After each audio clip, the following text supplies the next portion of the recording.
To our quick Mailchimp tour.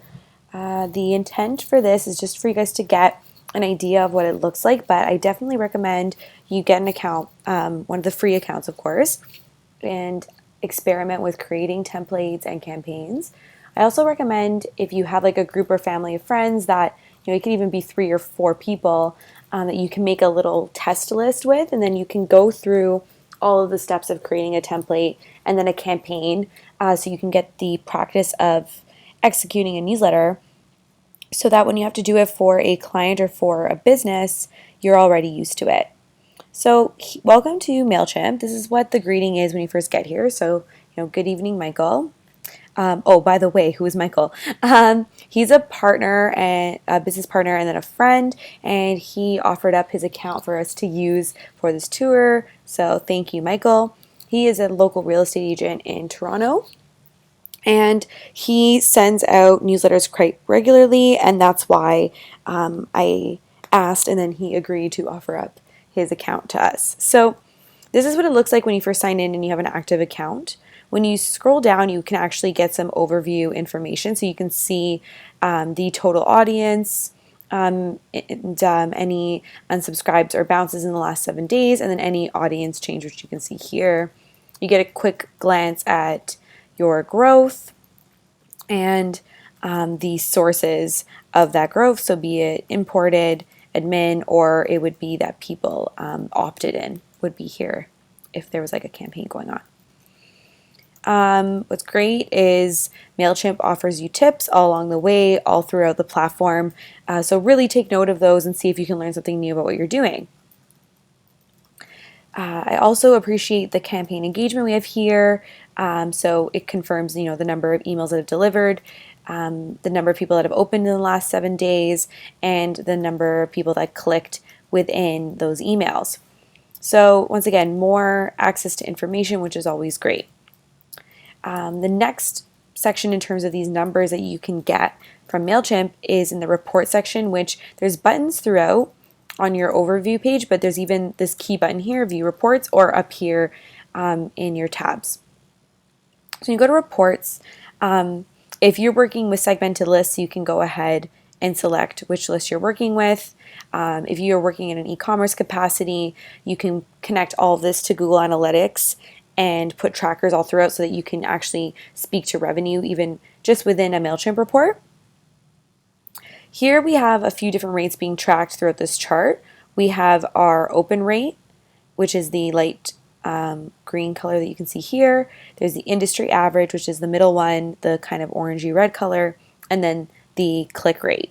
Once again, Mailchimp just provides so much data, and it's so helpful to help inspire you and direct your strategic decisions. So in this case, the industry average, and this will be specific to real estate, is 14%, is the average open rate. And so it's great to see that in this specific example, Michael's content that he's sending out there, the open rate is double what the industry average is. And that's according to all of the different people in real estate that use Mailchimp. So you're getting access to that data because you are a Mailchimp user. It's also great to keep an eye on the click rate. Clearly, these ebbs and flows are more likely related to when a new email was sent out. It would increase because people would get the email and open it. There'd be people opening it within the days after, and then of course the click rate goes down significantly post this newsletter being received.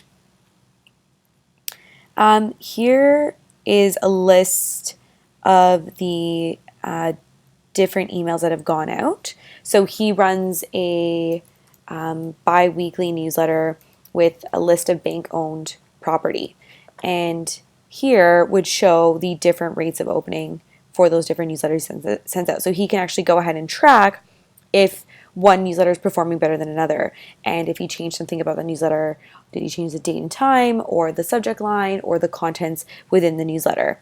So here you can see the different open rates. You can hover over and get the literal number of opens. As you can see here, you can get the literal number of clicks and the click rate, and the different subscribers. So up next,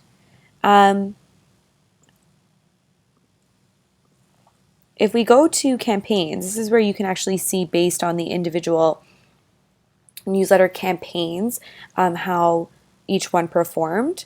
The reason that this matters more or matters just as much as the reporting page is because you can see some key details like the time of day it was sent and the week and the day of the week it was sent. So if you're trying to get an understanding of when the best time for you and your following is, you can already start to get a better glance here. And also, I think it's also just based on preference of where you prefer to review, because here you can start clicking in and reviewing the actual newsletter itself. In your templates tab, you have all the different templates that you've built for your newsletters. So it could be something different every time, or it could be something that you use multiple times. What's great is that they make it really easy. So here you just click the edit button if you want to edit a specific template, or there's a drop down here where you can replicate it to make a new one. So you're not working with the same version. You have saved versions that you can look back to. You can share a version of the newsletter as like a direct email, not so much as a newsletter sent out to people. You have your export as HTML button in case you need to upload the template to another platform. Maybe it's a CRM tool. You also have your preview button or the create campaign button. Now, campaign speaks to when the template has been attached to a database list, or sorry, a list, and then you press launch. That's what we talk about when we say campaign within Mailchimp. It's talking about pairing the newsletter with your list, scheduling the time, or pressing post or send, and then you have your campaign. So if we were going to do this with the bank-owned one, for example, you'd click the create campaign button, you'd add your recipients, you add who it's from, the subject line that you're going to use for the newsletter, you get to preview your content, you can send a test email if you need to, or edit the design if you need to at that moment. And then once we would add in all that information, so for example, we can do it just like this. You can personalize your to field, let's say. You add your from here, so from Michael DeLuca, the contact info. Once again, being CASLA compliant, it's very clear who it's coming from. The subject line, you will want to see these listings, let's say, fire emoji. So you can select your emojis here, or the other way that I just did it.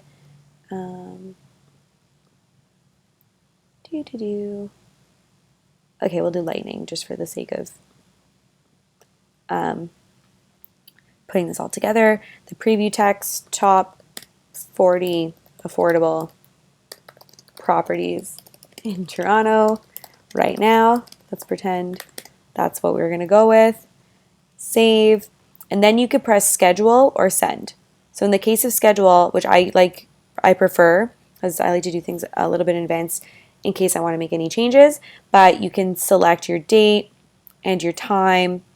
As a paid feature, there's batch delivery, which means if you have like a massive list you're sending it out to, and there's like a really big promotion that you're emailing about, so maybe it's some massive sale for the company you're working with, you could break it down into different groups. It'll automatically batch them for you so that there's a consistent flow of traffic to your website and not a massive hit that it can't handle. Time warp is great because if you're working with a client or a business that is national and there's all these different time zones you're dealing with, it will select the best time according to a time zone. And then there's also an optimization feature for the best engagement. Or you can just press send if you're ready to go. So that's how you would build the campaign. It's really quite simple in that way. Once again, there's your templates tab here for all your design features, and then your lists, which would be if you're segmented or you only have one list, it would be found here. And then you can go and make any edits to them that you need to. I'm not going to get too into the list because I don't want to reveal any customer client data because that would be going against their rights. So we're just so you know, this is where you'd find it.